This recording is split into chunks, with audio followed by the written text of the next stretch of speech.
If you're trying to add friends in Forza Horizon 6, the first thing to know is that you usually don't add friends directly inside the game itself. Instead, you add them through the platform you're playing on, and once they're added there, they will show up in Forza Horizon 6 automatically. So in this video, I'm going to show you the simplest way to do it, whether you're using the Xbox app, Steam, or another supported platform. And if this tutorial helps you out, make sure to hit the like button and subscribe for more quick gaming guides just like this one. Alright, let's jump in. If you're on the Xbox app like I am, open the app first. Once you're inside, look for the Friends section. This is where all of your social connections are managed. Click on Friends and you'll see your current friends list, recent players, and the option to search for new people. Now go to the search bar and type in your friend's gamertag exactly as it appears. Make sure the spelling is correct because even one wrong letter can bring up the wrong profile or no results at all. When the correct account appears, click on it and send a friend request. After your friend accepts it, they'll be added to your Xbox friends list, and that will automatically carry over into Forza Horizon 6. That means you don't need to do anything extra inside the game.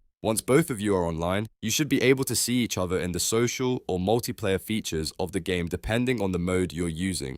Now, if you're playing through Steam or another platform, the process is very similar. You would add friends through that platform first, then the game pulls that information in automatically. In some cases, you can also connect your Xbox account to Steam so you can see who's online across platforms. This is really useful if your friends are playing on different launchers or devices because it makes it easier to find and join each other. If you want to check that connection, make sure your accounts are linked properly and your privacy settings license to use settings allow friends and multiplayer visibility. If you still don't see someone in-game, double check that they've accepted your request, that both of you are online, and that your network or privacy settings aren't blocking the connection. A lot of the time, people think the game is broken when really it's just an account or platform sync issue.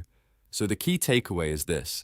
Add your friend on Xbox, Steam, or your chosen platform first, and Forza Horizon 6 will usually update automatically from there. That's the fastest way to get connected and start driving together. If this video helped, don't forget to like, subscribe, and turn on notifications so you don't miss the next Forza Horizon 6 tutorial. Thanks for watching, and I'll see you in the next one.